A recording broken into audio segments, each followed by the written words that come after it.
El mundo ha entrado en un proceso de transición energética a nivel global. Esta transición energética está caracterizada por el incremento en las energías renovables como la energía solar, la energía eólica o el almacenamiento de energía a través de baterías para cosas como la electromovilidad. La minería tiene un rol muy importante porque estas energías, estas nuevas tecnologías requieren intensamente de minerales y varios de estos minerales saldrán de la región andina. La región andina, que es una región minera, tiene un rol muy importante en abastecer de minerales a las tecnologías que van a liderar la transición energética a nivel global. Sin lugar a dudas, el litio constituye un recurso estratégico para los países andinos de la región, particularmente lo que son Bolivia, Chile y Argentina, que se denomina el Triángulo del Litio, y en cuyas salmueras se encuentran las principales reservas de este elemento a nivel internacional. Todavía tenemos que dar este gran paso para ingresar a esta cadena de suministros.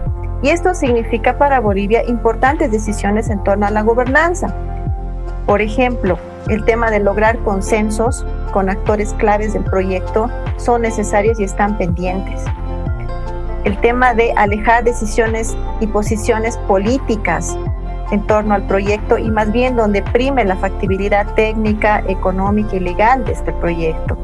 Trabajar en alianzas complementarias entre los países podría ser importante. Podríamos avanzar en la construcción de una misma visión regional con una lógica además de relacionamiento de nuestros países para con el mercado internacional. Lo que hemos experimentado desde el año 2013 hasta la fecha es una mayor desregulación de todos los estándares ambientales a partir de las normas que ya existen. Y esto, digamos, se contradice en términos de lo que deberíamos buscar, que es más bien la sostenibilidad del mismo sector y también de toda la sociedad en su conjunto, ¿no? Unos instrumentos ambientales más fuertes, más participativos. En el caso del cobre, en la actualidad vivimos un aumento del precio y eso se debe a varios factores que implican una mayor demanda, ¿no? Tanto de la China como precisamente de las políticas que se están dando ya a nivel internacional para potenciar la transición energética, ¿no? En muchos países industrializados se está promoviendo, por ejemplo, la reactivación económica a partir de un mayor consumo de autos eléctricos. Este conjunto de factores está originando que haya un mayor precio, va a haber mayor renta en el sector a partir del próximo año. Es importante analizar cuál es la distribución más adecuada para que esos mayores ingresos se canalicen también hacia el país en donde se encuentran esos recursos. Y el caso del carbón es diferente porque está en declive a nivel mundial. Una transición energética efectiva supondría un descenso en los niveles de carbón que se utilizan como combustible. Entonces, en algunos países como por ejemplo Colombia, esto supone un enorme reto porque el carbón es la principal exportación minera.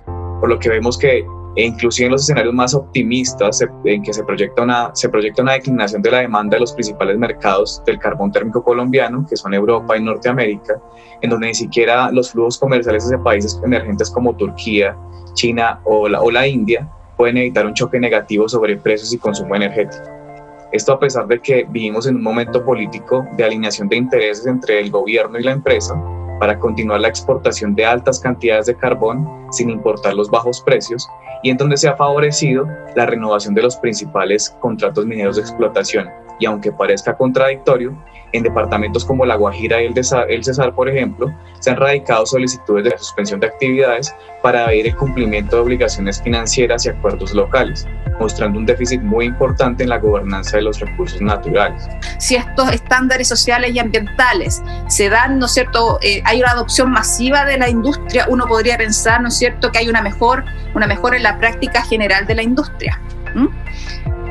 También muchas veces cuando se desarrolla esta mejor práctica se traduce en regulaciones en caso que no existiesen, porque otras veces estos estándares son adoptados por las empresas para dar, ¿no es cierto?, a conocer cumplimiento con ciertas regulaciones específicas. Es muy importante que los países aprovechen las oportunidades que se abren, que aprovechen para entender de manera distinta el concepto de competitividad, y que esto no suponga tan solo reducir costos, sino también ser competitivos en términos del manejo del medio ambiente, de las relaciones con el entorno, con las comunidades aledañas a los proyectos, los estándares de transparencia, y también apostar por agendas de encadenamientos productivos y de diversificación de la matriz productiva, y no solamente confiar en que vamos a exportar minerales y nada más. Si la transición energética se va a dar a nivel global, la región andina no puede ser pues la zona de sacrificio en donde abaratamos costos para alimentar una transición energética que ocurre en cualquier otro lugar.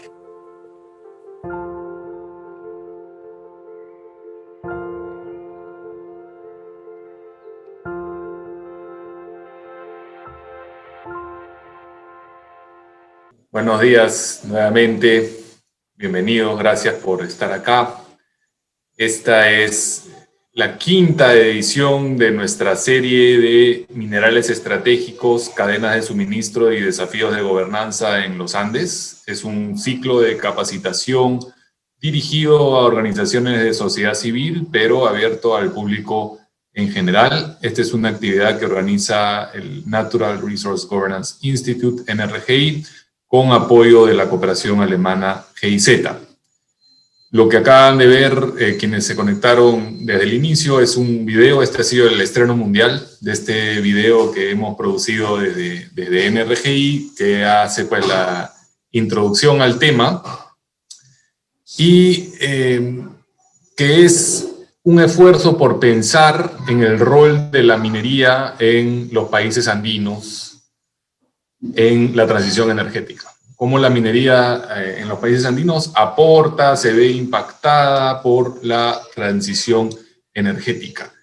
El año pasado tuvimos 4 sesiones en las cuales hicimos unas miradas generales sobre el tema de la transición energética, sobre gobernanza, sobre estándares de transparencia, los retos que arroja pues la pandemia, una serie de temas que nos han dado pues el gorro general. Y este año, esta es la primera sesión del año y va a haber, después de estas 3 más, vamos a ver miradas nacionales. Y hoy comenzamos con estas miradas nacionales. En este caso vamos a hablar de la cadena de suministro del cobre y sus impactos territoriales en Perú. Luego estaremos discutiendo el caso del litio en Bolivia y el caso del carbón en Colombia.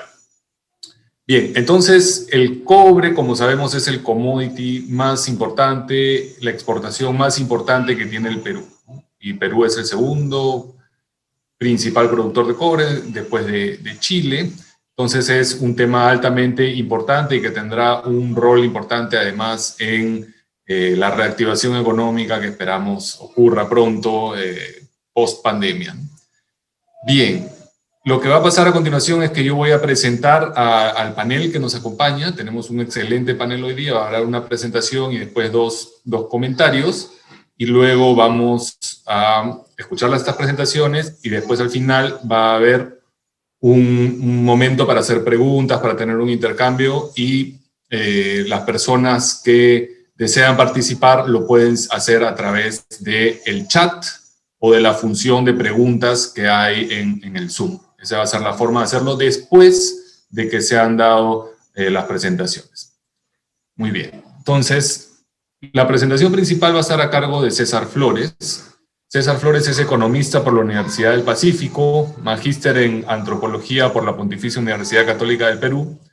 Es actualmente subdirector de la ONG Cooperación y cuenta con amplia experiencia en los temas de derechos humanos y recursos naturales. Ha coordinado diversos proyectos para Pan para el Mundo, Transparencia, USAID. Fue asesor parlamentario del congresista Javier Díaz-Canseco. Ha sido asistente investigador en la Universidad del Pacífico en Perú y en la Universidad de los Andes en Colombia. Trabajó para la GIZ en la oficina central en Alemania. Cuenta con diversas publicaciones sobre gobernanza minera y justicia fiscal en el Perú.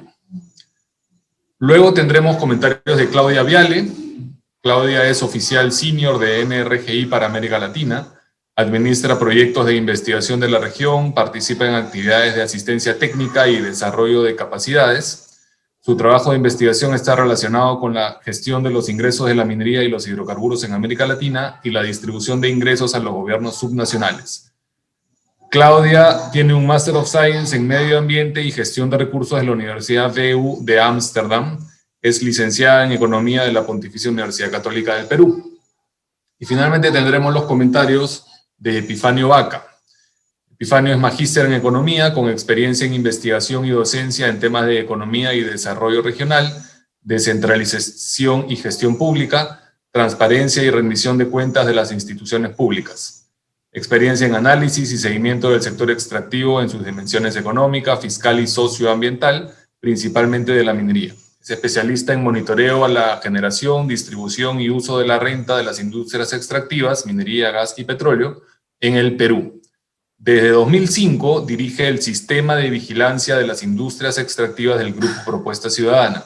Fue parte del Consejo Internacional del EITI y de la Comisión Nacional EITI Perú. Actualmente es el coordinador ejecutivo del Grupo Propuesta Ciudadana. Muy bien, ese será el panel que nos acompañará hoy y sin más le cedo la palabra a César Flores para que haga la presentación por unos 30-35 minutos. Adelante, César. Buenos días y muchas gracias a todos y todas por su presencia. Bueno, se me ha invitado para compartirles diversos aspectos, ¿no?, sobre cuáles son esos impactos territoriales a partir de la cadena del cobre en el Perú, ¿no? Que voy anticipando es el principal mineral que en estos momentos el Perú produce y exporta hacia el mundo. Antes de entrar al tema propiamente de los impactos, voy a dar un panorama sobre el contexto económico, ¿no?, del cobre en el Perú. El Perú ha tenido un periodo de expansión minero y es importante verlo desde una mirada territorial también, ¿no? Antes de los 90s, la expansión histórica del Perú se dio sobre todo en esta parte central, la zona celeste, que es una minería polimetálica, es una minería que incluso llega desde la época de la colonia, y en la parte sur, extremo sur del país, donde había una empresa de cobre bastante importante, Southern Perú, y algunas empresas más pequeñas, ¿no?, también en el extremo sur.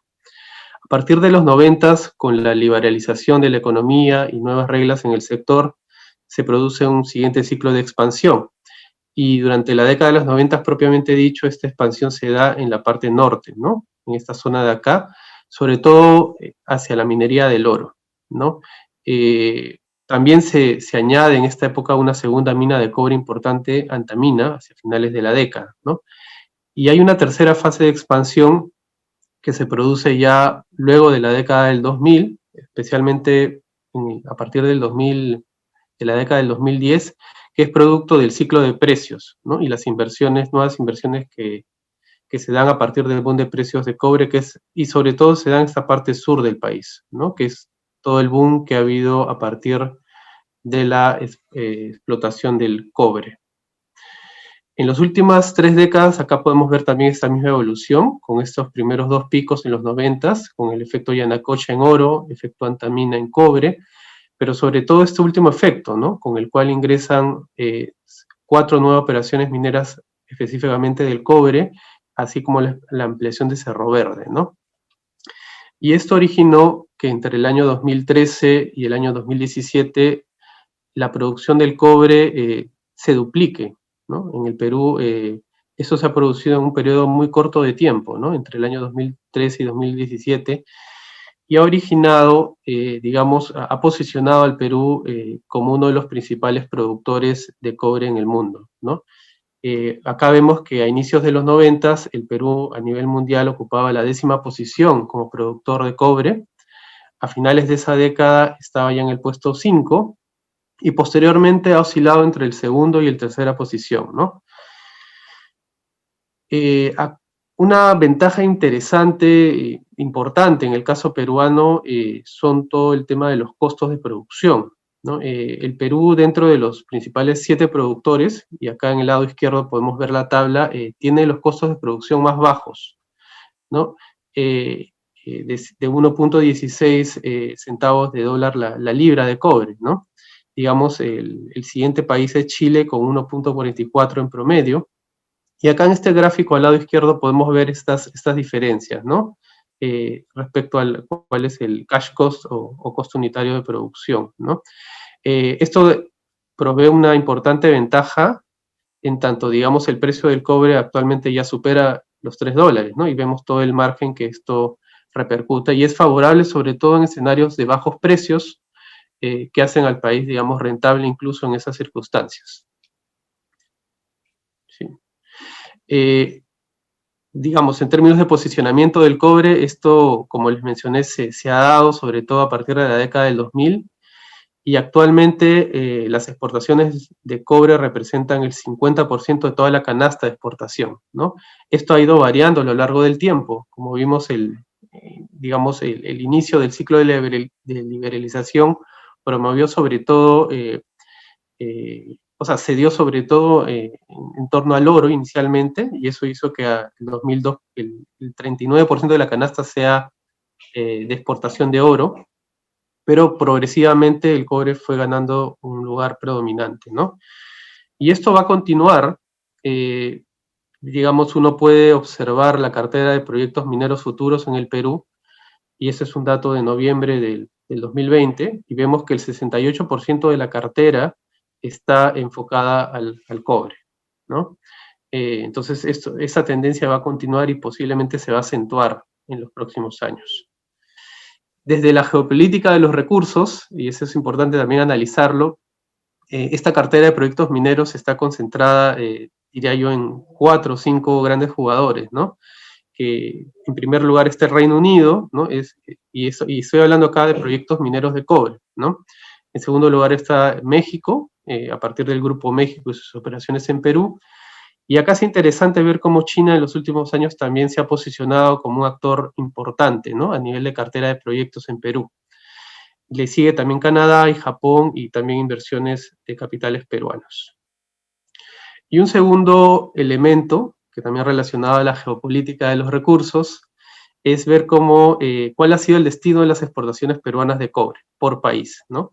Acá esta barra celeste que está a la base es el nivel de exportaciones hacia la China, ¿no? Dentro del total de exportaciones de cobre del país. Y vemos que el 2010, digamos, era alrededor del 25% del total de exportaciones de cobre, iban a la China, y esto iba aumentando progresivamente, y actualmente casi 2/3 de las exportaciones de cobre peruanas van hacia la China, ¿no? Entonces esos son elementos también a considerar, ¿no? Dentro de un poco la estrategia internacional, y también esto juega también en la línea de lo que Juan Luis y el grupo va analizando sobre la transición energética, ¿no? Claramente el cobre tiene una relevancia muy importante dentro del sector, y acá vemos cuál es la proporción de la inversión minera cuprífera, que son las barras naranjas, respecto a la inversión minera total, ¿no? Y claramente hay una preponderancia del cobre. Y a nivel de transmisión hacia la economía interna peruana, pues vemos las siguientes estadísticas, ¿no? Si tú comparas cuál es la inversión nacional versus la inversión cuprífera, la inversión nacional en todos los sectores económicos, acá vemos una evolución, ¿no? Que digamos, responde a los ciclos de construcción de minas, y estas barras celeste y verde es el acumulado de la inversión nacional general, ¿no? Tanto general como privada. Y vemos que, claro, siempre hay como un colchoncito abajo, ¿no? Respecto a esta inversión, mientras la economía igual va siguiendo su propio ritmo de crecimiento, ¿no? En los años picos, cuando se construyeron estas minas, que vemos acá del lado derecho, esta inversión llegó a representar hasta un 15%, ¿no? De toda la inversión nacional. Y a nivel de impuestos, la transmisión hacia la economía interna peruana, en el caso del cobre, bueno, no hay mucha data al respecto, tenemos una data todavía un poco desfasada debido a la ausencia de datos abiertos, pero digamos en este periodo que fue cuando empiezan a declinar los precios, esta fue un poco la participación de las empresas copríferas respecto a toda la tributación nacional, ¿no? Digamos, osciló entre un 3.7 a un 2.4, ¿no? Y digamos, ya en los próximos años, con las nuevas minas, esto debería mejorar. Las minas demoran algunos años en pagar impuestos, entre 5 a 7 años desde que inician operaciones, pero al mismo tiempo también la economía peruana ha seguido creciendo. Entonces, esta proporción posiblemente mejore, pero tampoco necesariamente va a mejorar tanto. Antes de pasar a los impactos, vamos a hacer un recorrido muy breve a cuál es la ubicación de la minería del cobre en el territorio peruano, ¿no? Ese es en el lado izquierdo ustedes pueden ver el pie de las principales productores de cobre en el país, ¿no? Son 7 las principales empresas que juntas representan el 91% de todo el mineral de cobre extraído en el país, ¿no?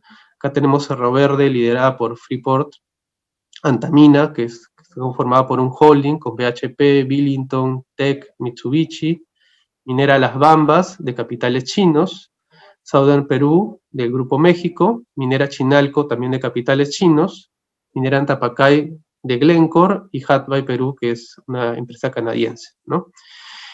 Acá los puntos rojos son precisamente donde están ubicadas estas empresas principales, ¿no? Que abarcan casi toda la totalidad de la producción, y lo que vemos es que la mayor parte de ellas están ubicadas en el sur andino peruano, ¿no?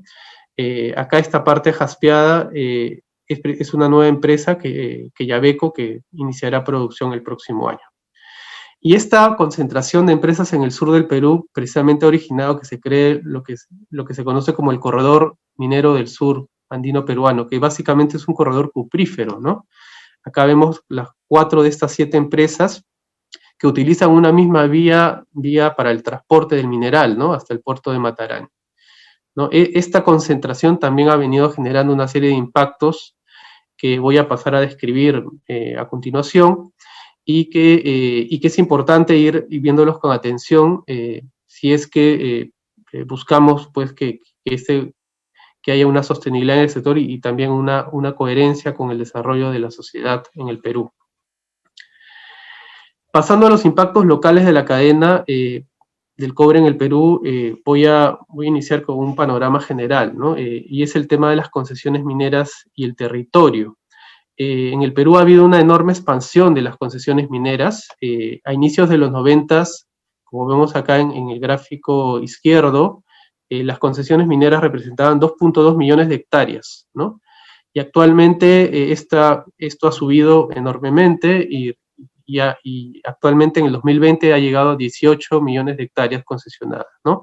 Esto representa el 14.13% del territorio peruano, y como vemos, la distribución de este 14.13% abarca una importante porción del territorio nacional, tanto de la zona andina, costeña e incluso algunas zonas de la Amazonía también, ¿no? Y esto, digamos, ha venido acompañado también de un importante número de conflictos sociales. El Perú también destaca en este punto, y eso es un registro que va llevando la Defensoría del Pueblo mes a mes, ¿no? Acá vemos que tras sucesivos gobiernos es un tema no resuelto en el país y que se mantiene a niveles bastante altos, con un registro que en los últimos años oscila entre los 180 a 210 conflictos reportados de manera mensual. La Defensoría provee información detallada de cómo están distribuidos, digamos, o cuáles son las causas de estos conflictos, ¿no? Cómo están compuestos. Y vemos que el 65.5% son de tipo socioambiental, ¿no? En total, como vemos en la tabla del lado izquierdo, son 129 conflictos registrados a enero del 2021, ¿no? Esa es la última estadística disponible, ¿no? Y del total de conflictos socioambientales, el 64.3% son explicados por conflictos mineros, ¿no? Que que en total son 83 conflictos, ¿no? que están no resueltos actualmente, y que la Defensoría tiene en su base de datos, ¿no? Y ese es un tema muy importante porque en muchas de estas zonas donde se dan estos conflictos, la población ha permitido, digamos, la explotación o la exploración minera, y ahí cabe preguntarse por qué de manera tan sistemática la Defensoría registra un número tan alto de conflictos, ¿no? Digamos, desde el análisis que hemos hecho, nosotros observamos que se requiere hacer una reforma estructural, así como vemos, digamos, a partir de la pandemia, que esto se da en diversos sectores como el sector salud, ¿no? En el Perú, donde hay un desfase importante. También el tema de la gobernanza y la atención de los conflictos y cómo se proyectan las institucionalidades que rigen esta gobernanza. Desde el análisis vemos que se requiere un fortalecimiento bastante urgente, ¿no?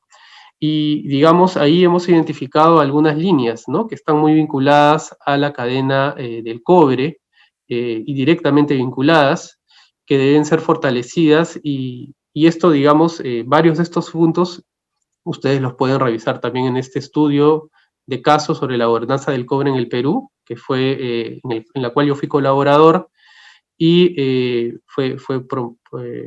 se dio en el marco de un trabajo con CEPAL, ¿no? Y apoyado por GIZ.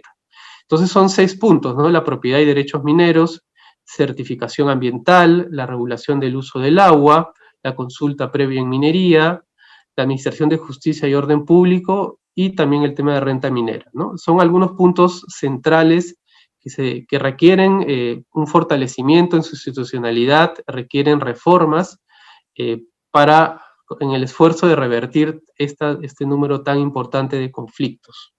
Voy a pasar a abordar cada uno de ellos y hacer algunas referencias también a los casos que comprenden a la cadena del cobre, ¿no?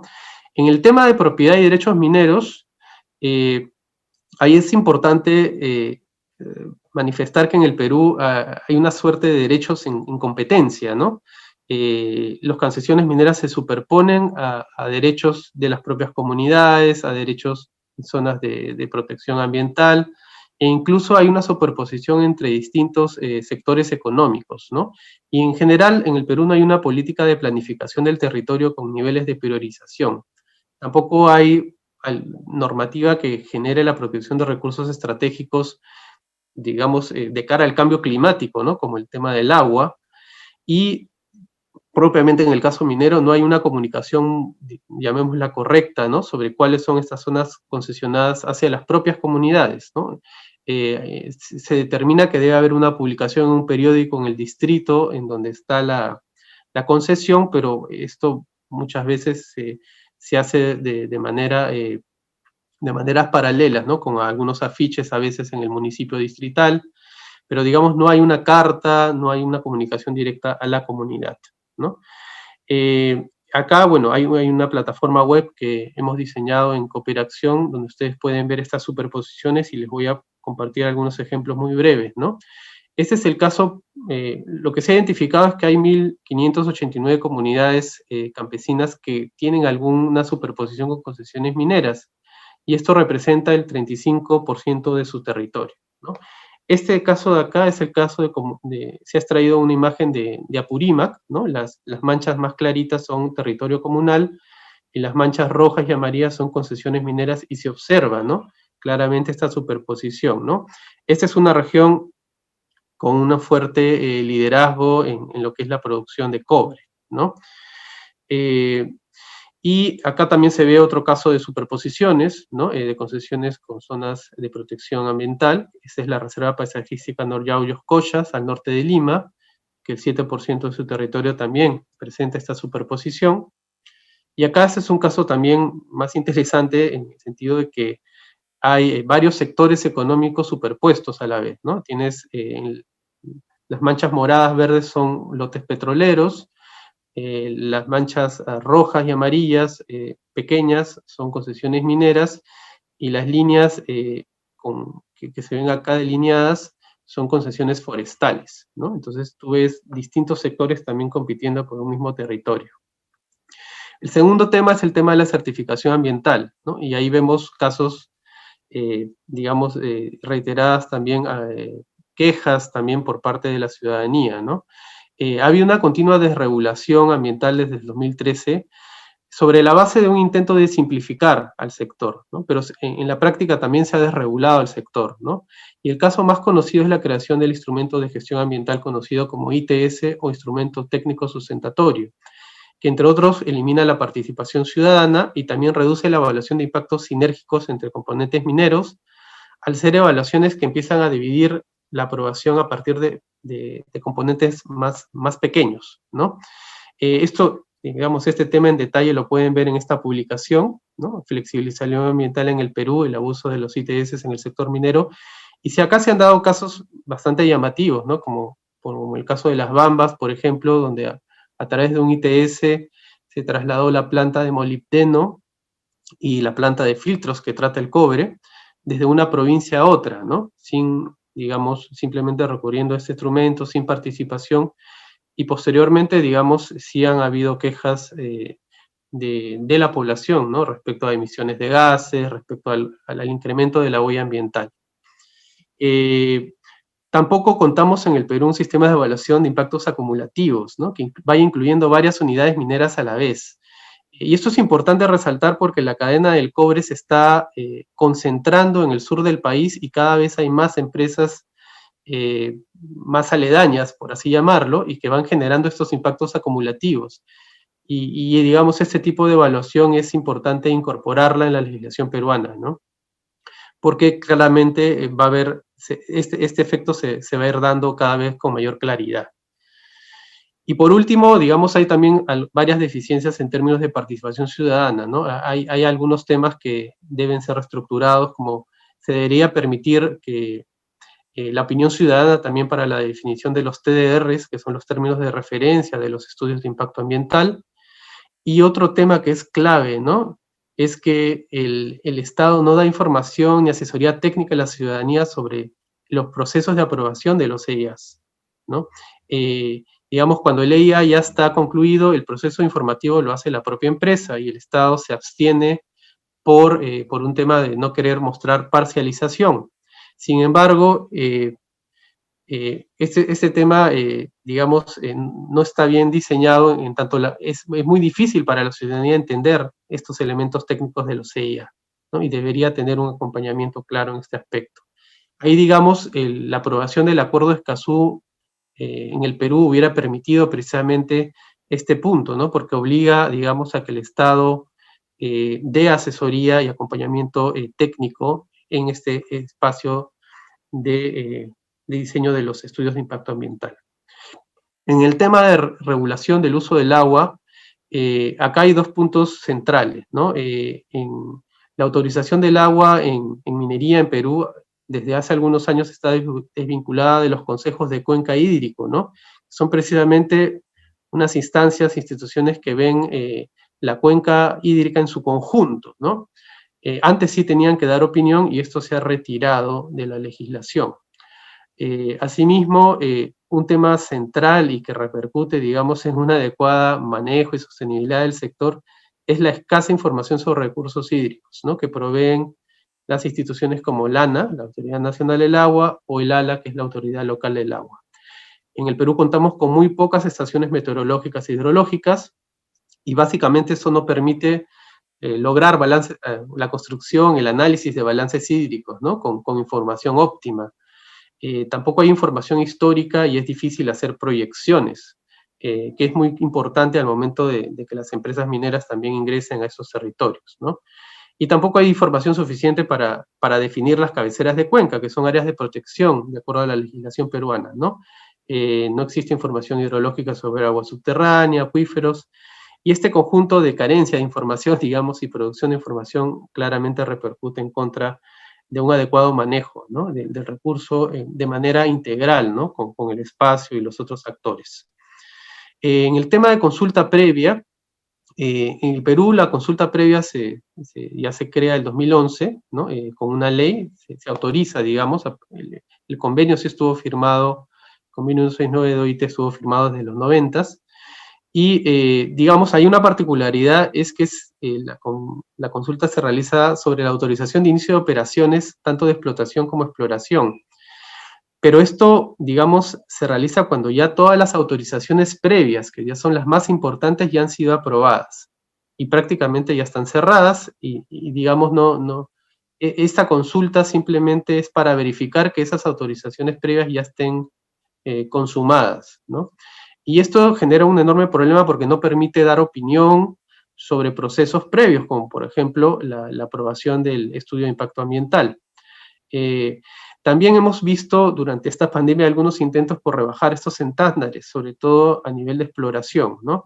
Se trató de reemplazar el acuerdo previo, que es un contrato entre privados, por la consulta previa, ¿no?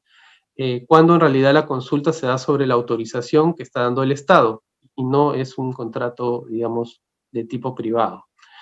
Y por último, digamos, un tema central, creo que es que la consulta gire hacia la propia consulta de los EIAs, ¿no? Y yo creo que eso sería lo más sano y desde la perspectiva de sociedad civil es donde se toman las decisiones más importantes, ¿no? Sobre cómo va a estar diseñada la empresa, cuáles pueden ser sus impactos locales, y es donde, digamos, debe haber una mayor atención y levantamiento de información y opinión de la ciudadanía.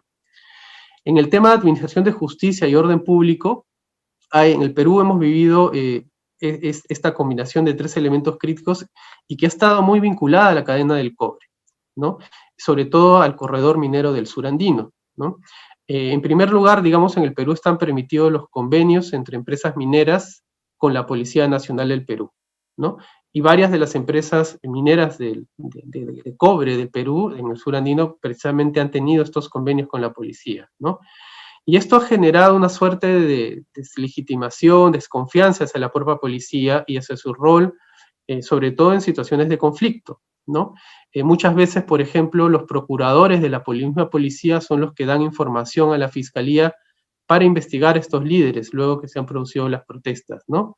Y asimismo, son estos mismos jefes policiales de estas regiones que reciben también dinero, ¿no?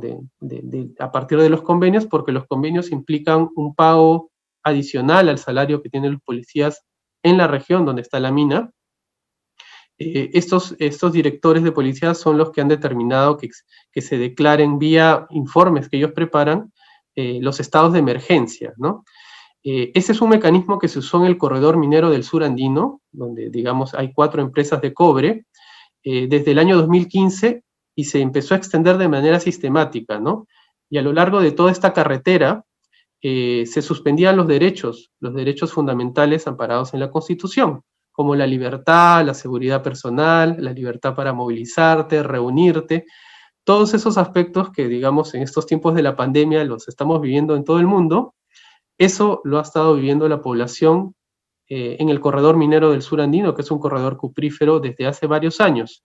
Y solo recién en el 2020 el Tribunal Constitucional en Perú ha indicado que estos estados de emergencia preventivos no son congruentes, ¿no? Y digamos, prácticamente han sido vetados después de varios años de utilizarse, ¿no? Reiteradamente. Y por último, también hay normas que penalizan la protesta social que se fueron recrudeciendo, se volvieron más estrictos y más fuertes en los últimos años, y acá hay un debate sobre si, digamos, en algunos casos la protesta se origina debido a que la gente quiere proteger derechos fundamentales, ¿no? Esto se ha dado, por ejemplo, en la última sentencia sobre el caso de Bagua, donde los dirigentes fueron absueltos, precisamente porque se dictaminó que la protesta estaba originada por la defensa de derechos que son fundamentales, ¿no? Y que son superiores. Entonces acá hay todo un debate en el Perú, pero digamos hay decenas de líderes en los territorios con juicios vinculados a empresas, a zonas donde hay producción de cobre, ¿no? Donde ha habido protestas diversas. Y el tema de la renta minera también es un tema que genera conflictividad, y actualmente en el sur andino, en la provincia de Cotabambas, de Chumbivilcas, donde hay 2 empresas de cobre, hay conflictos respecto a ese tema, ¿no? Hay un desfase de las transferencias a las regiones, ¿no? En los primeros 5 o 6 años las empresas no generan impuesto a la renta, no se producen esas transferencias que en Perú se conocen como el canon, ¿no? Las regalías sí se dan, pero son en un menor monto, ¿no? Entonces, ese es un problema que genera conflictividad, ¿no? Y otro tema es que también se ve en varias zonas, por ejemplo, el caso de Espinar, ¿no? Donde hay una empresa de cobre desde los años 80, donde no se genera un desarrollo claro, ¿no? Luego de varias décadas de explotación, y ahí hay, digamos, varios debates. Una de las hipótesis que ahí yo planteo en este libro, es Milagro Apurimeño de la minería y el debate, el crecimiento y desarrollo local, es que no hay una inversión multidimensional en el desarrollo local, ¿no? Está muy focalizada a infraestructura, básicamente.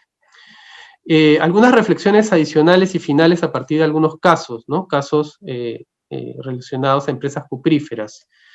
El primer tema es el tema del transporte minero, ¿no? El transporte minero en el corredor del sur andino está generando numerosas protestas desde hace varios años. Acá vemos una imagen que es un pantallazo de un programa dominical muy, muy importante en Perú, donde hizo el reporte de una de las últimas crisis que hubo en el caso de las bambas, ¿no? Y acá vemos las fotos de cómo el transporte va generando polvo, ¿no? Un polvo bastante intenso en determinadas zonas, ¿no? Y básicamente el problema es que la carretera, que no solo utiliza las bambas, sino también utilizan Tapacay, Hatbay, que son empresas de cobre, que están dentro de estas 7 empresas más importantes, no se ha incluido como es la influencia de la mina a la carretera, ¿no? Entonces, básicamente el argumento es de que es una vía pública y en ese sentido la empresa no tiene una responsabilidad sobre la misma ni un control sobre la misma. Y esto, bueno, básicamente ha generado que no se atiendan los impactos, ¿no? Los impactos que están generando este transporte de camiones. Otro tema es que durante varios años no estuvo definida cuál era la entidad pública rectora para fiscalizar estos impactos, ¿no? La Oficina de Fiscalización Ambiental decía que era el Ministerio de Transportes y el Ministerio de Transporte decía que era la Oficina de Fiscalización Ambiental. Y básicamente el problema es que en el caso de la Oficina de Fiscalización Ambiental es que decía que la carretera no estaba incluida en el estudio de impacto ambiental de estas empresas y por lo tanto no tenía la facultad para fiscalizarla, ¿no? Esto finalmente, luego de muchos años, se aclaró, ¿no? Vía una resolución, vía la tercera actualización de la ley de las bambas, donde el SENACE introduce que la OEFA va a ser la que supervisa las carreteras, ¿no? Y bueno, a pesar de ello, vemos que las medidas de mitigación voluntarias de las empresas sobre esta carretera son claramente insuficientes, ¿no? Todavía se perciben efectos de polvo, ruido, vibración, y todavía no se resuelve tampoco qué se va a hacer con las postas médicas, con las escuelas que están en el camino junto a esta carretera, ¿no? Siempre esas entidades se construyen cerca de estas vías de comunicación, ¿no? Y digamos ahí, básicamente el Estado va a tener que hacerse responsable de ellas, ¿no? De su traslado, y la pregunta es quién está pagando por estos impactos, ¿no? Y acá vemos, este es un claro ejemplo, esta es la vía, ¿no? La vía es esa línea roja, y esta línea negra es la propia carretera, y acá vemos, digamos, todos los diversos conflictos que se dan alrededor de la misma, ¿no? Y que abarcan tanto a la empresa Las Bambas, a la empresa Hatbay, Antapacay, ¿no? Y bueno, acá también hay unos conflictos cerca de la vía, pero digamos no forma parte del corredor propiamente, y digamos, este es un reporte de la Defensoría, ¿no? Que muestra, digamos, la intensidad de la conflictividad que ha sucedido en esta zona del país.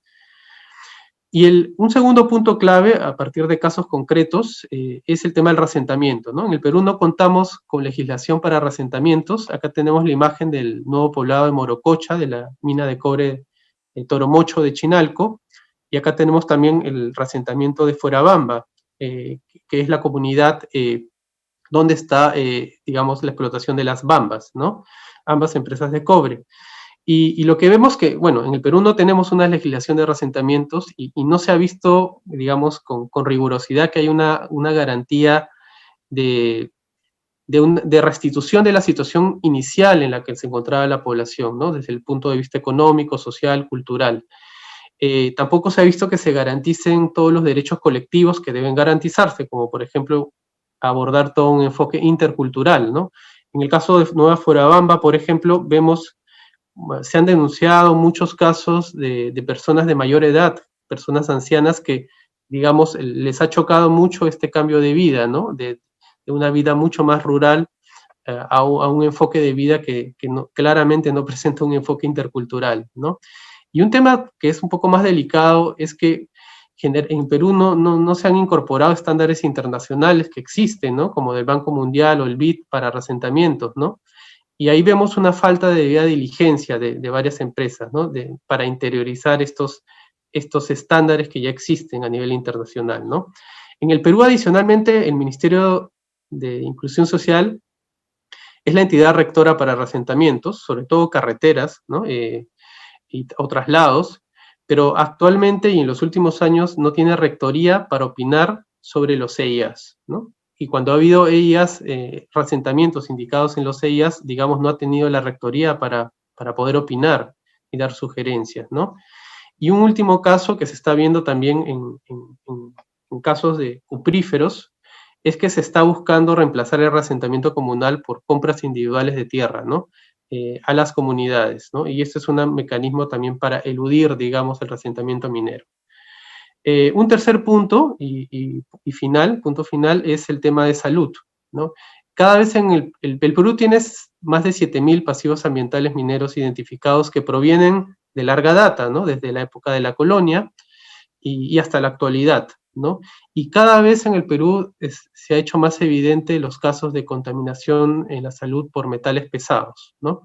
Acá vemos un mapa al lado izquierdo, que es el caso de Espinar, que es uno de los casos más conocidos, ¿no? Donde luego de las protestas del 2012, el Estado hizo estudios en las poblaciones de estas comunidades y detectó que están aledañas a la mina, ¿no? Y detectó un alto nivel de metales pesados en los cuerpos de estas personas, ¿no?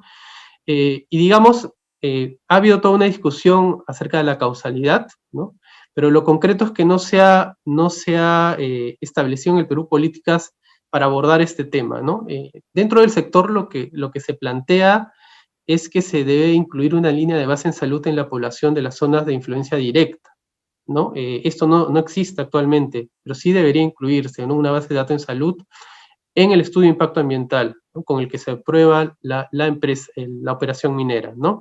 Y luego, posteriormente, un monitoreo regular, ¿no? Esto haría que, digamos, elevaría la responsabilidad de todo el sector respecto a este tema que es tan delicado y que afecta, digamos, los temas más fundamentales, ¿no? De los derechos de todas las personas. El Estado, por su parte, también debe avanzar, y no ha avanzado, lamentablemente, respecto al tema de identificar cuáles son las vías de contaminación, ¿no? A través de las cuales estas personas finalmente se ven afectadas. Y un tercer tema en el cual se ha venido avanzando más desde sociedad civil es que se ha creado una comisión multisectorial desde el Estado para una política en salud ambiental, ¿no? Para proveer una atención integral a las personas afectadas con metales, tanto desde un abordaje de atención a la emergencia como un abordaje también preventivo.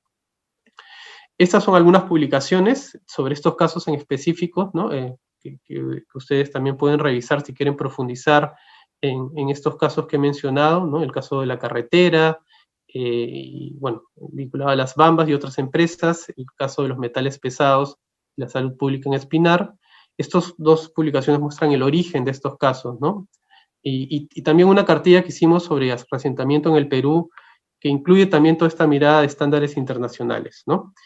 Y ya para ir cerrando, mucho se ha dicho que, digamos, solucionar todos estos temas que he mencionado, tanto en la cadena del cobre como en la minería en general en el Perú, desincentivaría la inversión minera en el Perú, ¿no? Yo creo que eso es una falacia y es un error, no solo porque los temas que hemos mostrado, son temas muy delicados y que merecen una atención, sino porque en la práctica lo que hemos observado, y esta es, digamos, una reflexión que hemos movido bastante desde Cooperación, es que en realidad gran parte de la inversión minera en el Perú y en el mundo se guía por la evolución, sobre todo de los precios de los minerales, ¿no? Y acá vemos claramente esta correlación, por ejemplo, en el presupuesto de exploración minera a nivel mundial, ¿no? Que ha seguido exactamente la evolución del índice de precios de minerales, ¿no? La única excepción ha sido este año último 2020, ¿no? Pero en todos los otros años ha habido una correlación perfecta, Y si uno ve, por ejemplo, estos años, del 2012 al 2016, es precisamente los años en los que en el Perú se empieza a desregular todos los estándares y la regulación ambiental en el Perú. Y digamos, no se vio que la inversión creciera, más bien la inversión estaba en claro declive, básicamente por esta disminución de los precios, ¿no? Que es lo que se observa reiteradamente, ¿no? Que es finalmente el factor más determinante de la inversión minera a nivel mundial y también en el Perú. A pesar de que existe, digamos, vocerías que desde el propio sector minero en Perú que dicen lo contrario, ¿no? Pero la evidencia empírica, numérica, lo muestra así, ¿no? Y también es importante tener en cuenta que... César, Perú, 2 minutos, por favor. Sí, este es el último cuadro. Que en el Perú, digamos, hay una mirada internacional sobre el Perú, ¿no? No es solo lo que nosotros, digamos, pensemos o aseguremos sobre lo que sucede acá, sino cada vez hay una mirada internacional que busca una responsabilidad en la cadena de suministros, ¿no? Y cada vez hay más, por ejemplo, certificaciones ambientales que empiezan también a auditar a empresas en las zonas productoras, ¿no? Acá, por ejemplo, estoy recogiendo un último informe de IRMA, ¿no? Que es una certificación importante sobre la mina Simapán en Carrizal, de Carrizal Mining. Vemos, por ejemplo, que esta mina, en un rango que va hasta el 100%, ¿no? En el tema de derechos humanos y de diligencia ha obtenido un 39% de avance. En el tema de consentimiento libre e informado, que está más abajo, un 30% de avance. En el tema de soporte a las comunidades y beneficios, 21%. Y eso también lo podemos ver, por ejemplo, en temas ambientales, ¿no? Manejo de residuos, 36%, ¿no? De un rango hasta 100. Manejo del agua, 51%. Calidad del aire, 56%. Vibración y ruido, 56%. Manejo de la biodiversidad, 54%. Y son indicadores que te indican que todavía esta empresa tiene un trecho importante por mejorar, ¿no? Y en algunos casos su puntuación no es muy favorable aún, ¿no? Yo creo que esta mirada y esta auditoría que se va a empezar a hacer cada vez con más frecuencia de las empresas va a también llegar al Perú y nos va a mostrar con mayor claridad que en realidad nos falta mucho por hacer, ¿no? Para realmente, digamos, tener un sector en armonía con la realidad del país y con todas las necesidades colectivas, ¿no? en el Perú. Bueno, muchas gracias y disculpen por la extensión, pero he querido dar un panorama bastante general y bueno, quedo atento a los comentarios y preguntas. Muchas gracias. No, la extensión estuvo bien, no te preocupes. Pasamos directamente a los comentarios de Claudia Viale. Antes, solamente César, para que estés atento al chat, que han salido algunas preguntas, algunos comentarios, como para que los puedas abordar cuando vuelvas a tomar la palabra. Adelante, Claudia. Muchas gracias, Juan Luis. Muchas gracias por la oportunidad de comentar y gracias a César por la presentación muy completa, muy detallada, muy interesante.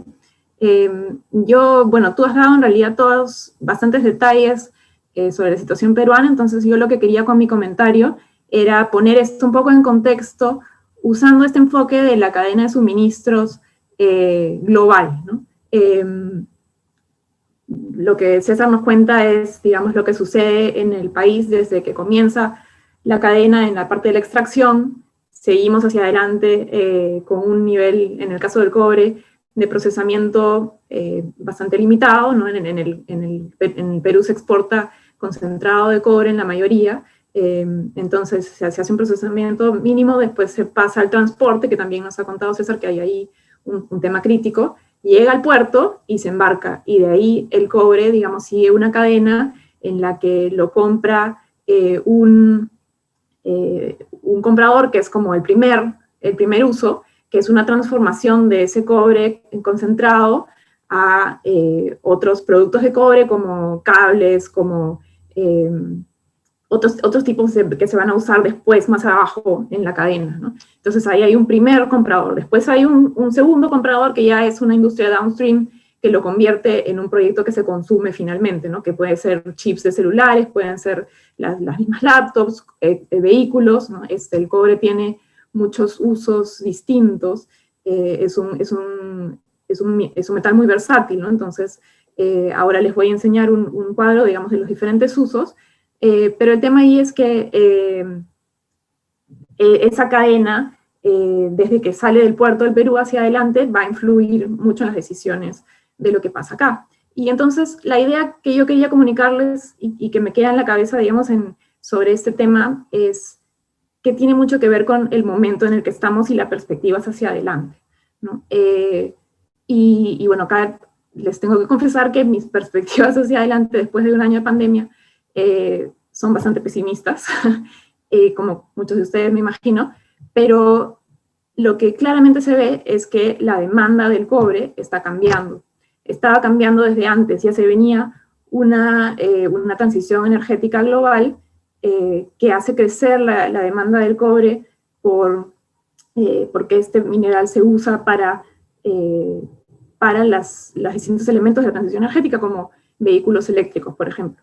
Entonces la demanda ya estaba cambiando y la pandemia cambia todo, ¿no? Y además impulsa un poco también la carrera hacia una transición energética global, ¿no? Entonces, el mundo como lo conocemos ya no existe, ¿no? Ya se acabó. Si queremos volver a la situación pre-pandemia, nos vamos a chocar con una pared, con una crisis, ¿no? Entonces, esto es lo que yo veo ahorita, ¿no? Tenemos que adaptarnos, y esto pues nos toca en nuestra vida diaria, ¿no? Ya nunca más vamos a comer una torta de cumpleaños después de que el dueño del santo la soplaba, ¿no? Ya ha cambiado nuestra perspectiva completamente, ¿no? Tampoco podemos seguir con nuestro patrón de consumo normal, porque la forma en la que nos estamos relacionando con la naturaleza y con las diferentes especies es lo que está causando estas pandemias, y se pueden venir más pandemias si seguimos así, ¿no? Hay que cambiar todo. Y eso también sucede en la industria del cobre, que es de lo que hablamos ahora, ¿no? Si las empresas y si los países productores no cambian la situación, nos vamos a estrellar con una crisis. Entonces, ¿qué sucede? Hay, desde la demanda, yo veo como dos cambios, ¿no? Uno es esto que les decía de la transición energética global, ¿no? Eso ya se venía, ahora yo creo que se acelera, y esto entonces genera un crecimiento de la demanda del cobre para los países productores, ¿no? Entonces, como el Perú. Entonces, en estos casos se va a producir más, ¿no? Más proyectos, más producción, más extracción, y probablemente por cómo está configurada esa cadena, como les contaba, estos primeros compradores, ¿no? El primer uso de convertirlo en cables, en distintos productos de cobre, está sobre todo en China. Y en China les interesa comprar la materia prima, ¿no? Para ellos procesarla. Entonces, como está configurada esta cadena, lo más probable es que sigamos exportando la materia prima, ¿no? Más piedras, digamos, en concentrado de cobre. Entonces, más intensidad de extracción y de exportación, ¿no? Que, claro, ayuda porque aumentó la producción, aumentó el crecimiento económico, pero esto es solo si estos proyectos siguen adelante, y yo creo que no van a poder seguir adelante si es que no hay esta reforma estructural de la que habla César, ¿no? Porque si no, ¿qué vamos a hacer? Vamos hay interés en el país, hay más proyectos, se va a impulsar más extracción, pero va a haber más conflicto, porque no se están resolviendo los problemas. Y encima estamos en una situación de crisis en la que cambio climático, más pandemias, crisis económica, entonces todo se va a intensificar, y si no hay un cambio, si el gobierno no decide cambiar la gobernanza del sector, va a haber más crisis. Entonces, no, todo se intensifica. Entonces yo veo, por un lado, en la demanda crece por la transición energética global, pero por otro lado también, y esto lo mencionaba César al final, esta demanda también empieza a pensar a quién le compra, ¿no? Entonces, ¿qué empresas son las que están abasteciendo a esta cadena? Y entonces ahí César mencionaba una de estas iniciativas de transparencia. Hay un montón. En una de las sesiones anteriores conversamos sobre esto. Annie Dufey contó un poco, hay un estudio ahí que Margarita les puede compartir el link también, y pueden ver la sesión anterior también. Pero hay muchas iniciativas que están empezando a ver quiénes son los que están abasteciendo, qué empresas son las que están abasteciendo y cuál es su comportamiento y en términos sociales y ambientales, de respeto de las reglas también del país, ¿no? Entonces, cambia la demanda porque crece la demanda por cobre, pero también se empieza a pensar a quién le estoy comprando. Y entonces, la idea general que yo quería transmitirles es eso, ¿no? Hay un momento de cambio, es un cambio radical.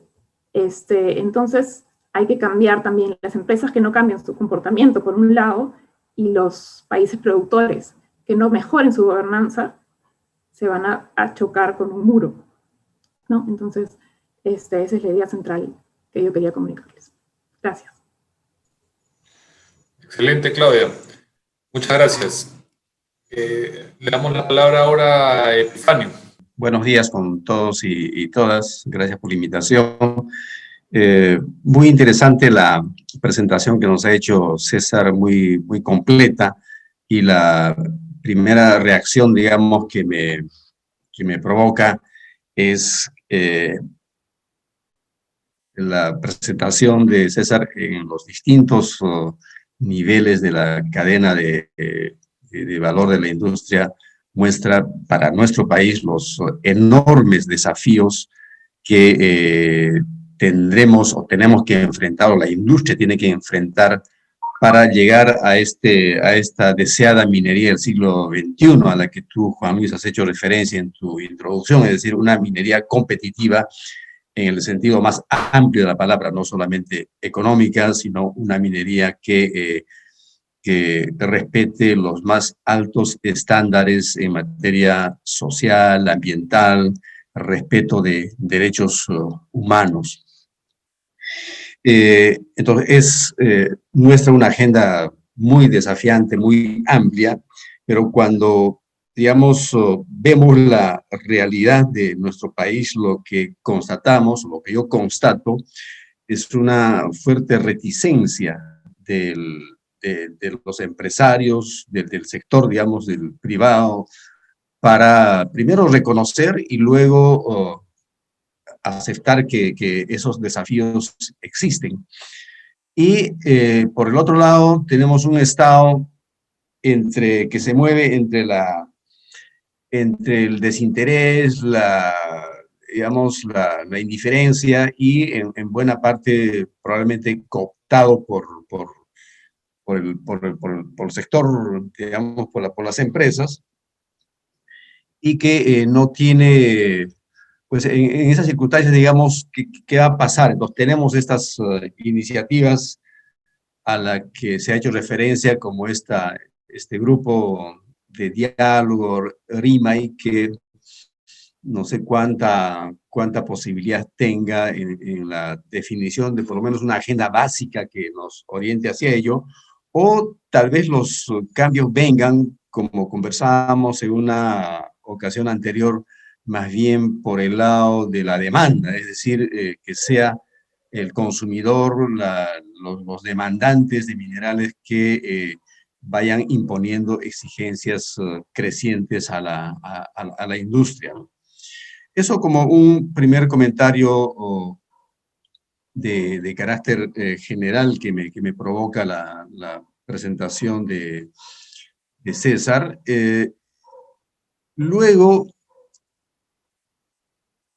él ha abordado también el tema del transporte de mineral y todo lo que los conflictos y los problemas que generan, especialmente en el sur, porque creo que en otras partes del país, como el ámbito de Antamina, por ejemplo, eso ha sido más o menos bien resuelto con la construcción del minoroducto, ¿no?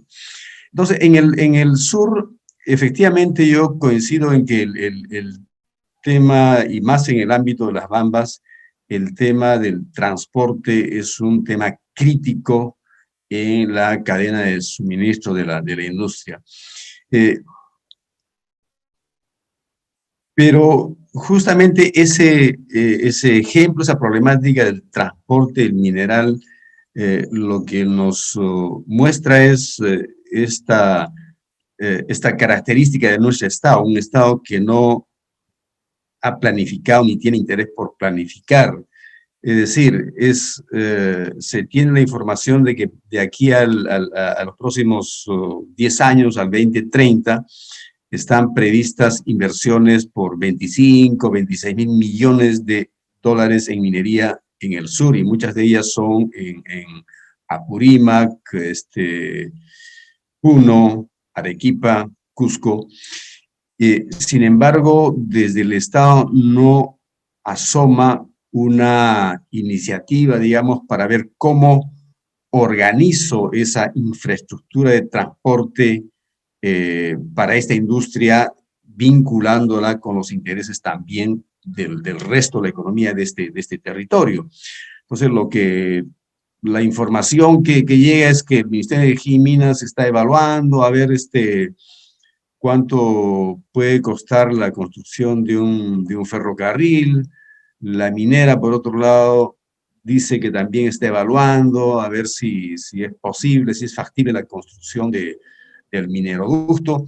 En fin, son iniciativas aisladas, pero no se ve, digamos, no veo yo como debería ser la presencia de un Estado que, digamos, sin ánimo de ser intervencionista, es decir, simplemente para hacer más eficiente y competitiva la industria y que esa infraestructura sirva a la competitividad de ese territorio que es el sur, digamos, planifique eso. Entonces, ese es un gran déficit que tiene que ver, pues, o está vinculado con el lugar, con el tipo de Estado que, digamos, desde hace 30 años tenemos con este modelo del Estado subsidiario, digamos, dejando más a la autorregulación de las empresas, pero con una escasa capacidad para planificar. Otra dimensión en donde este vacío o ausencia o fallas del Estado se observa también es en el tema de la gestión del agua en los territorios en donde hay importante actividad minera. César también aborda este tema en su presentación, y allí, por ejemplo, es flagrante la escasa fuerza, la escasa capacidad. La ANA es un organismo desdentado,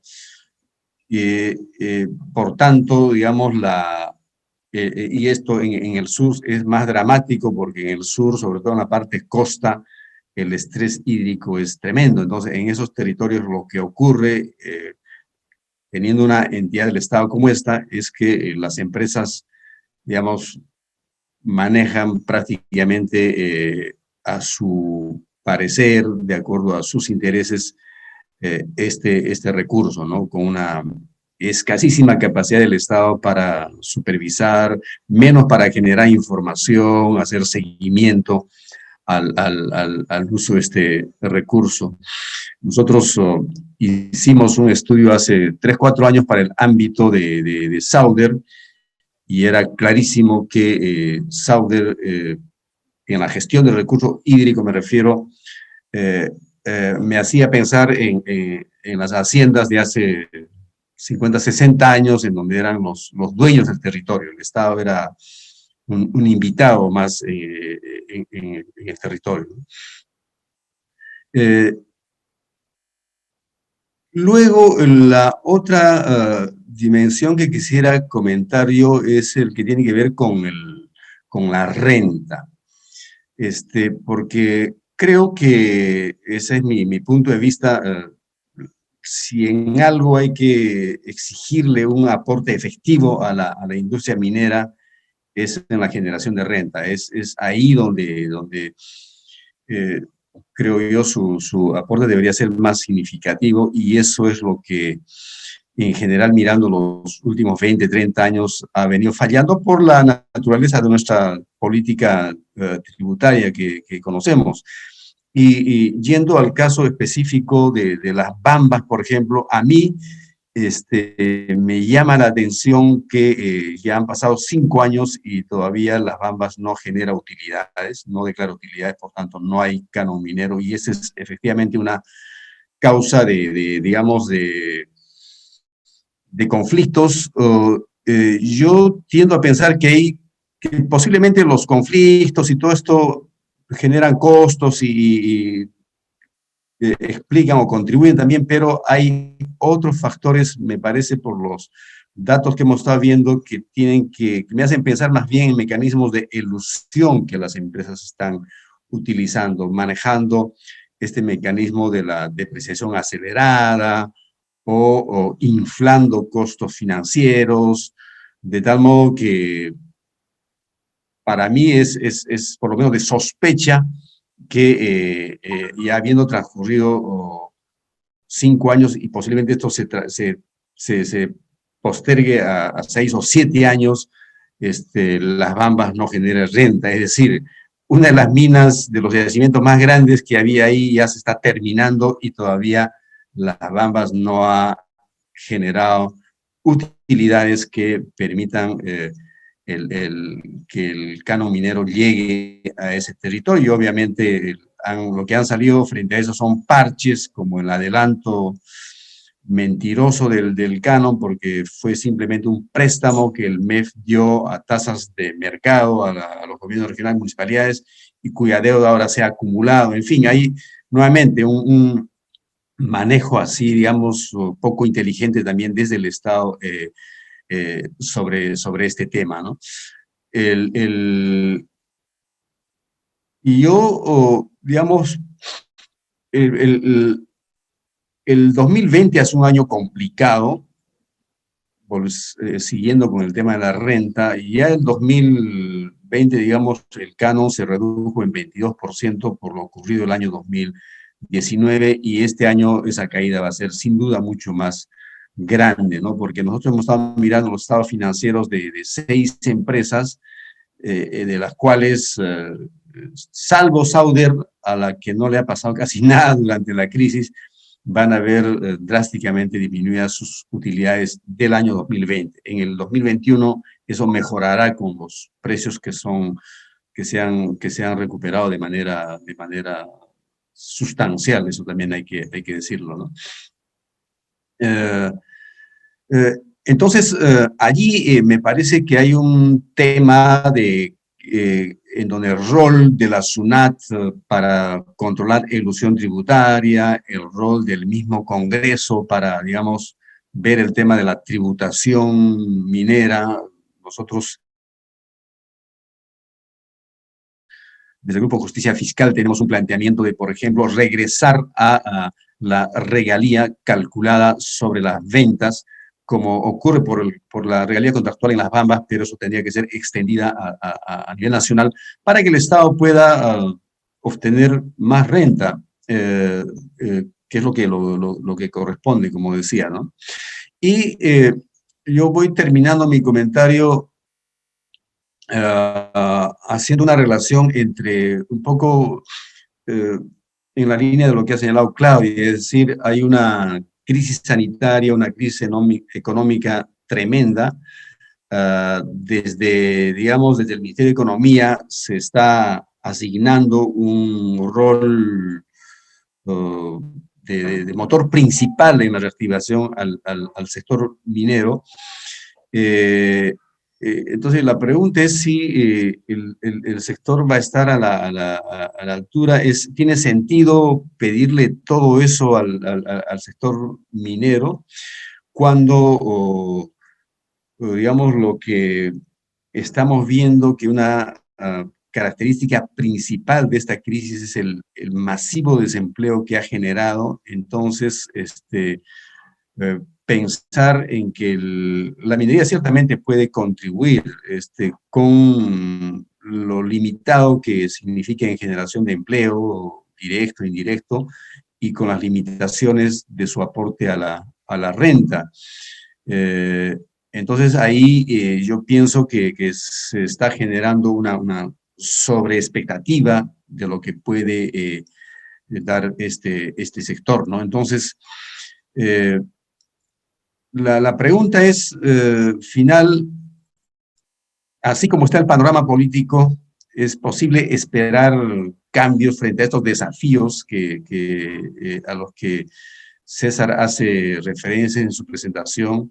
Yo francamente soy pesimista de que eso ocurra con la enorme fragmentación política que hay. Entonces tendremos, yo creo que en los próximos años, más de lo mismo, en el sentido de que una sociedad civil jugando un rol de poner en discusión, cuestionando, demandando al Estado, porque desde el Estado no creo que vengan grandes iniciativas, salvo que haya un cambio político significativo en las elecciones siguientes, ¿no?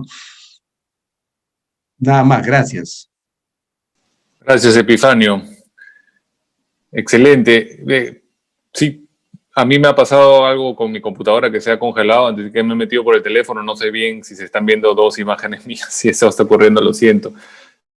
Espero que me puedan escuchar en este momento. Bien, creo que ha habido un montón de información que ha llegado ahorita. El tema da para largo, no tenemos demasiado tiempo, entonces yo voy a hacer una pregunta, una primera reflexión corta. De ahí le voy a pedir, por favor, a mi colega Margarita que ella cuente qué preguntas hay en la parte de preguntas y respuestas. Les recuerdo a las personas que están en el Zoom que la forma de participar es vía el chat o la función de preguntas y respuestas. Lo pueden hacer todavía. No vamos a abrir el Zoom a las personas que han pedido intervenir oralmente, porque no es el tipo de espacio y además el tiempo nos gana. Bien, entonces una reflexión que yo quiero hacer al panel es: se ha hablado de administración de justicia, de consulta, certificación ambiental, gobernanza del agua, renta minera, ¿no? Esos son varios de los temas que priorizó César. Mi pregunta en general es: ¿cómo pueden incluirse estos temas en discusiones sobre cadenas de suministro, ¿no? Entonces, a ver, una primera respuesta es que la infraestructura, ¿no? La infraestructura es parte de la cadena del suministro. Las condiciones locales para la extracción, el relacionamiento con comunidades son parte de la cadena, suponen problemas de gobernanza para la cadena en su conjunto. Entonces, ¿cómo se hace para visualizar eso hacia los consumidores finales? Si pensamos en una cadena en la cual al final hay consumidores directos de los recursos, ¿cómo se visualizan todos estos problemas, ¿no? ¿Cómo pensar en cadena de suministro puede ayudar a pensar en problemas de gobernanza que parecen problemas más generales, más estructurales? Entonces le pregunto si César puede referirse un poquito más a esto. Yo sé que él ha estudiado este tema, este ángulo de las cadenas de suministro. Otro aspecto es qué rol pueden jugar las certificaciones privadas en transparentar estos aspectos, ¿no? Porque ciertamente hay unos problemas que son estructurales nuevamente, ¿no? El estado débil, polarización entre actores, unos diálogos que parecen ser más un maquillaje que realmente abordar pues, los problemas de fondo, ¿no? Entonces la pregunta que siempre sale es ya, pero ¿cómo lo mejoramos? ¿No? ¿Cuál es la mejor vía? Parece que seguir haciendo lo mismo no es la mejor manera. Entonces, eso lo pongo como reflexión para ver si me pueden responder mis colegas. Pero le pido a Margarita que complemente, resumiendo rápidamente qué preguntas han salido en el chat y en la función de preguntas. Gracias. Gracias a todos. Estaba mirando un poquito qué preguntas tenemos por acá en el Q&A. Y encuentro, bueno, algunas preguntas relacionadas con lo que acabas de plantear, Juan Luis, específicamente, ¿qué tipo de encadenamientos productivos asociados al cobre favorecen la economía nacional y local? Creo que eso estaría relacionado con lo que acabas de plantear. Después hay algunas otras preguntas, bueno, un poquito más específicas, ¿no? Que creo que César puede, bueno, o se puede incluso conversar sobre esto más adelante. ¿Qué porcentaje de la producción del cobre está en manos de capitales extranjeros y qué parte pertenece a capitales peruanos?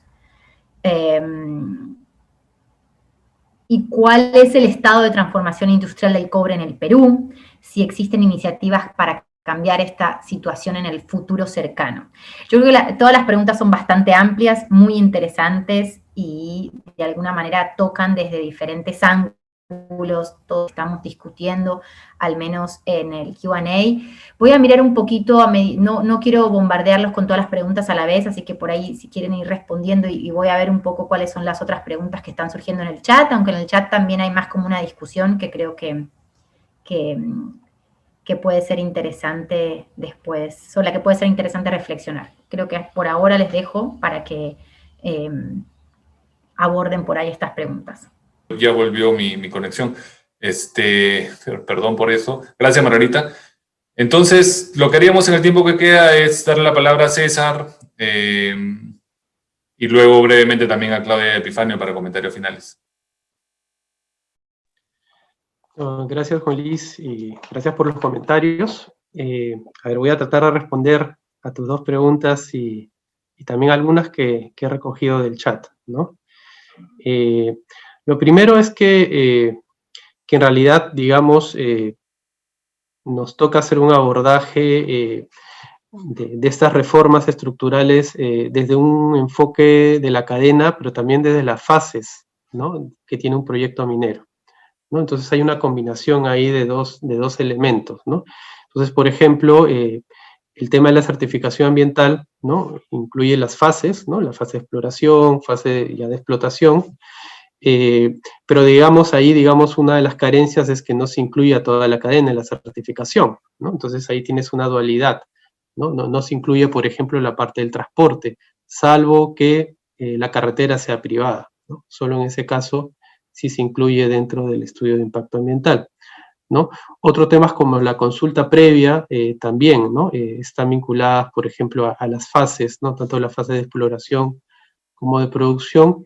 Y claro, muchas de estas medidas corresponden sobre todo al primer eslabón de la cadena, ¿no? Al eslabón que corresponde sobre todo a la zona de extracción, ¿no? Varios de los que he mencionado, ¿no? Y ahí, digamos, en realidad cada uno de estos puntos se van complementando, ¿no? Digamos, y cada es, digamos, no lograr, digamos, una mejor institucionalidad y mejores estándares y una mejor gobernanza es un trabajo múltiple, digamos, ¿no? Digamos, solucionando solo uno de estos puntos, tampoco vamos a lograr solucionar toda la problemática que hemos descrito, ¿no? Entonces sí hay que hacer un abordaje integrado de cada uno de estos puntos que finalmente expresan la complejidad de este sector, ¿no? De ese sector, y esa complejidad requiere también este abordaje que es complejo, que es a través de múltiples instituciones, de múltiples actores, de múltiples estándares, ¿no? Yo en relación a las preguntas, algunas preguntas específicas que he recogido, digamos, ahí voy a mostrar el caso de los ITS, ¿no? No lo mencioné brevemente, pero los ITS, digamos, se crean para cambios no significativos, ¿no?, que se producen dentro de la unidad minera, ¿no?, y que afecta, digamos, el primer eslabón de la cadena, que es la zona de extracción minera, sobre todo. Pero lo que se ha observado desde la creación de los ITS es que las empresas básicamente ya han venido utilizando masivamente ese instrumento, que no incluye la participación ciudadana, y han dejado de utilizar el anterior instrumento, que eran las modificatorias o modificaciones de impacto ambiental, que era un instrumento más completo, que tomaba más tiempo, obviamente, pero que incluía además la participación ciudadana y un análisis más sinérgico de los elementos, ¿no? Las empresas han renunciado de alguna manera, de manera voluntaria, a las modificaciones de impacto ambiental, y lo que ha empezado a hacer es utilizar masivamente los ITS y empezar a desagregar las modificaciones que pretenden hacer, ¿no? Empezar a hacerlas como por pedacitos, ¿no? Digamos, conversando con algunos ingenieros que hacen este tipo de evaluaciones, me dicen que eso sí representa una enorme debilidad, en tanto, digamos, ya no integras los efectos sinérgicos, los impactos sinérgicos que implican cada una de estas pequeñas modificaciones, ¿no? Entonces, ahí, digamos, ese es un ejemplo de uno de los puntos que hay que corregir, ¿no? Hay que corregir y hay que ver cuál es el mecanismo adecuado para corregirlo. Pero ahí no queda todo, ¿no? Y un poco atándola a tu segunda pregunta, y también una pregunta que se hizo sobre los reasentamientos en el chat, yo ahí quería reiterar que cada vez la mirada no solo es la que tenemos los y las peruanos, ¿no? Dentro del país, con nuestras posiciones a veces contrapuestas y a veces, como tú has mencionado, con diálogos que son a veces no muy concretos, ¿no? Sino también cada vez es más concreta y más real la mirada que están haciendo desde el exterior, desde el extranjero, hacia cuáles son los estándares que existen en el país, ¿no? Yo tuve oportunidad hace 2 años de visitar Alemania, invitado por el Ministerio de Relaciones Exteriores de Alemania, y visité tanto a instituciones del sector público, visité a la sociedad civil alemana, y visité al sector empresarial alemán, ¿no? Y vi que cada vez hay una inversión más fuerte, en el caso del sector empresarial, a través de sus think tanks, ¿no? Por ver cómo mejoran y cómo aseguran que los primeros eslabones de la cadena de suministro de su industria tengan mejores estándares, ¿no? Y cada vez hay una inversión mayor en estudios, en análisis, en propuestas del propio sector empresarial, ¿no? De los países hacia donde exportamos nuestros minerales. Entonces, yo ahí quiero hacer un paralelo, por ejemplo, con el café o el cacao, que muchas veces para poder exportarse requieren certificaciones, ¿no? Certificaciones orgánicas, certificaciones respecto a temas laborales, etcétera, ¿no? Y yo creo que el caso del sector minero poco a poco va a quedar más claro que digamos, que va a requerir también una suerte de auditoría para identificar en qué aspectos está fallando, ¿no? El tema de los reasentamientos, en el chat, ahí se hacían algunos comentarios, y por ejemplo, en la certificación que indiqué, ahí también se evalúa cuál es la calidad, cuál es la debida diligencia, ¿no? En términos de estos reasentamientos. O sea, son temas que van a empezar a ser vistos también por los países a donde exportamos nuestros minerales, ¿no? Y un último comentario, quizás más específico, y tiene que ver también con el contexto político del país. Hicieron un comentario sobre los convenios con la policía, ¿no?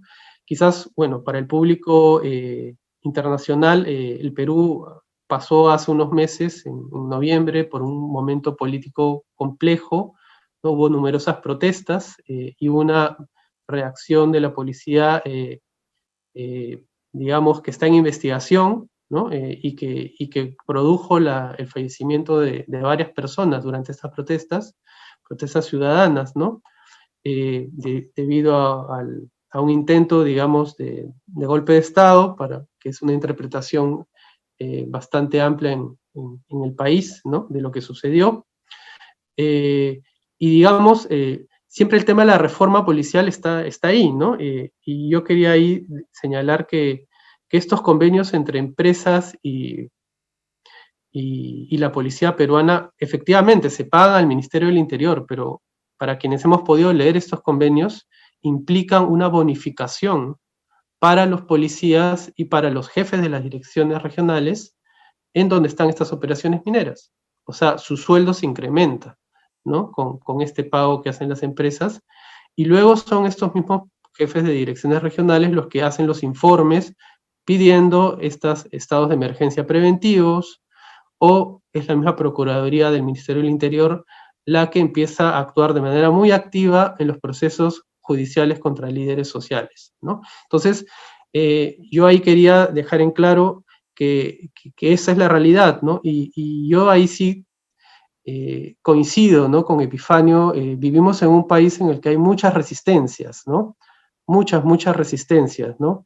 Y yo alguna vez, y ahí quizás voy a hacer una infidencia, recibí el comentario, ¿no? de un funcionario del ICMM, y me señaló claramente, ¿no? Que el sector minero peruano es uno de los más conservadores que esta persona había conocido, ¿no? En su largo recorrido por el mundo. Entonces, hay muchas resistencias, y yo creo que ese no es el camino, ¿no? Definitivamente hay costos, ¿no? Hay costos de mejorar los estándares, hay costos de atender todos estos costos económicos, ¿no? De asumir todas estas responsabilidades, pero creo que es lo correcto, ¿no? Es lo correcto y es lo que amerita el país. Claudia, brevemente, comentarios finales. Sí, solo una última cosita. Creo que esta perspectiva de la cadena de suministro sí da esta idea de quién es el consumidor final y cómo podemos aprovechar ese interés de ese consumidor final por saber quién está produciendo y bajo cuáles condiciones.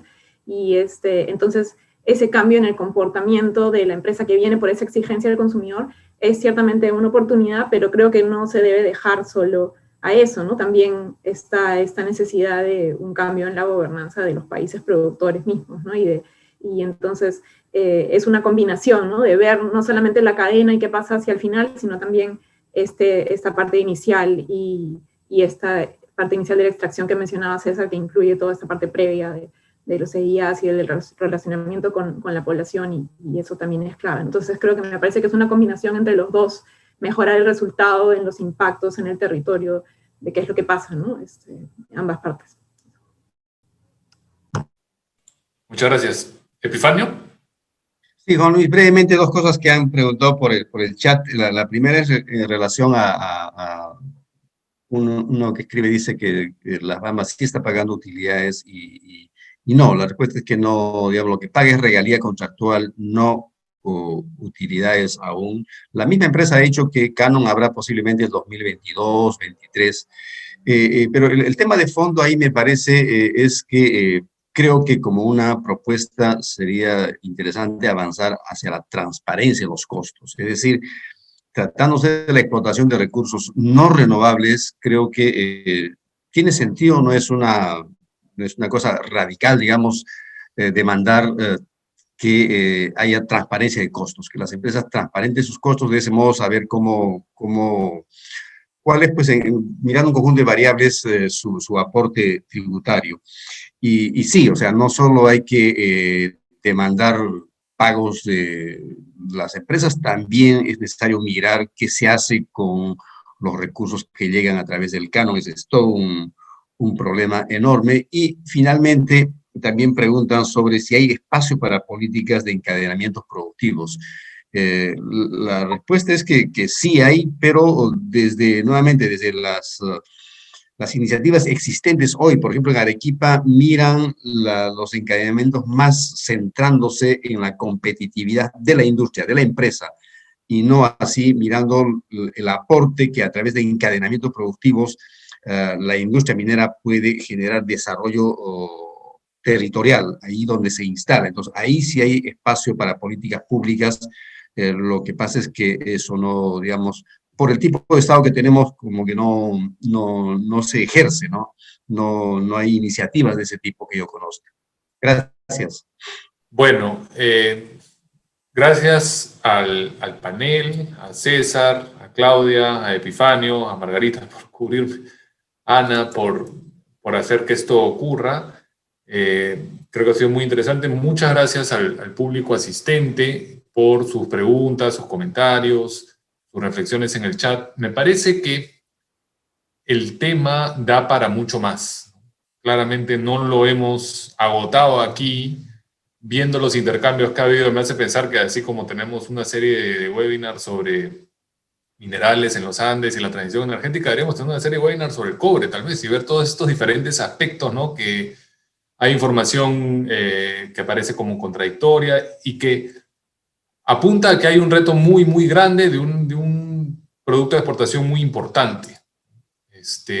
Y creo que lo mejor es tener la información sobre la mesa. Estoy muy de acuerdo que hay que incrementar la transparencia, el rol del Estado, para mejorar la gobernanza de este commodity tan importante para el Perú.